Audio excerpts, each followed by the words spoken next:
Hi, Ophelia DeSaris here And Chris DeSaris. from Women Speak Out. Wanted to talk about something really short, not going to keep you very long. Something happened today that kind of brought me out of myself and into a very negative space. It triggered me, and I didn't like it. And I thought, what am I going to do with it? And I asked Chris if he would vlog with me very shortly about the process, because he saw it and it wasn't awesome, and I hate regressing to those places.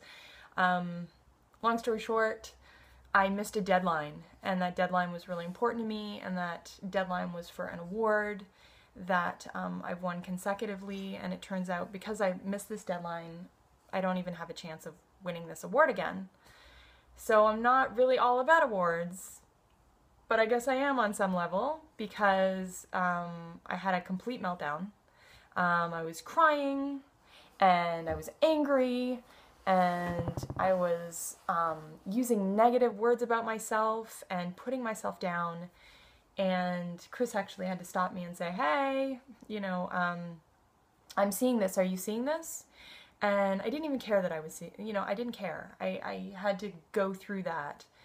And then I had to remove myself from the situation. And I had to just be upset and allow that to happen, which is good.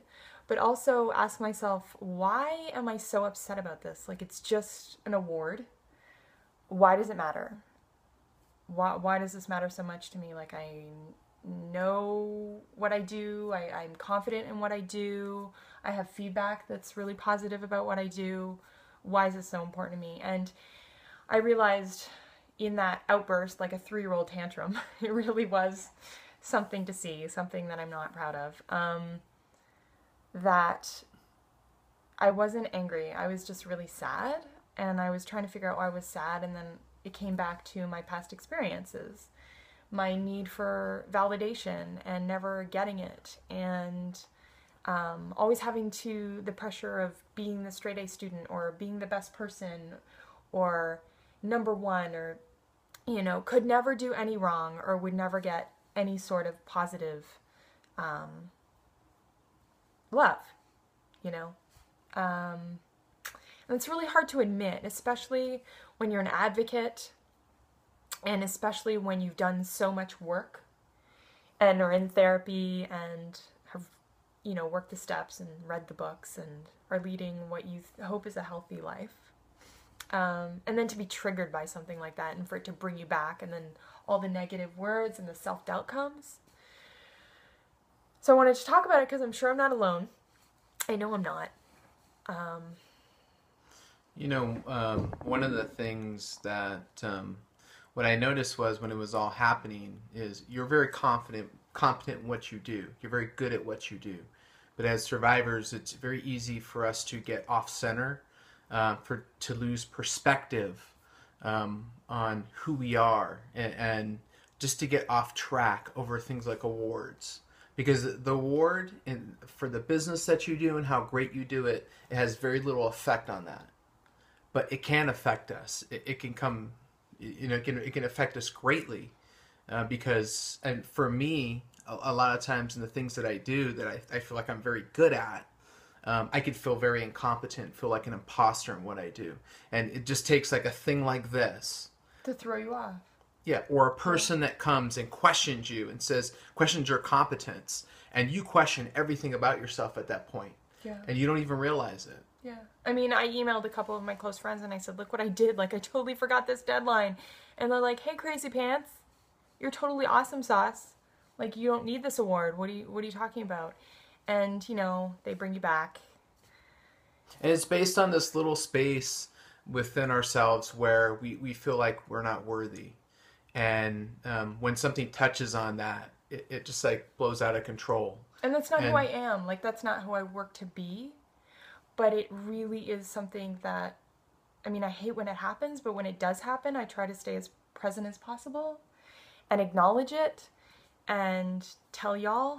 So when it was happening, and when you were, I mean, for lack of a better word, when you were freaking out and you were sort of angry, and you were sort of like, you're sort of on the bed, and I was like a 3-year-old kicking your feet. Yeah.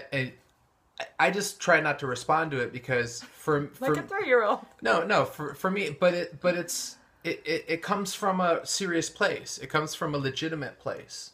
It may seem irrational to some people or like you're behaving like a 3-year-old, but for me, I was just like, I'm not going to react to it. I'm just going to sit there beside you and let you go through it because you have to go through it to get to the other side of it. Because honestly, I mean, I joke, but it sort of is like a 3-year-old. I mean, it came from my childhood. I learned these things when I was a little girl, looking for this validation, you know, being told I needed to be the best, you know, having to always be the best and not make any mistakes. And so... And one thing about being a survivor and, survivors who are in successful relationships is it's good to be with another survivor, but also just somebody that understands you being a survivor is going to involve these like moments of like sort of chaos where you feel this insecurity and you just have to ride it through. You sort of have to just see it and let it ride it through and then make your way to the other side. And that you weren't there to answer the questions or give advice. And you don't have to, you're not reacting to it. Yeah. I try not to react to it. I just sort of sit there and let you get to that place on the other side. And then I try to bring you back to perspective on who you are. That's all I can do. Yeah. Based on how I know you. But it's normal. Yeah. It's okay. We're running out of time. I just wanted to say that and sort of acknowledge my experience and your experience and say it out loud. And us as survivors, it may seem chaotic. It may seem like we're losing our mind. But I think we all experience life, and when we hit these insecurities, we reach this chaotic space and we get to the other side and find ourselves again. Yes. So that's you're the normal. word. I'm normal. It's okay, right? It's okay to go through this. So we're running out of time. Yeah. So please share your comments and share your insecurities with us. We love you. Cheers. Peace out.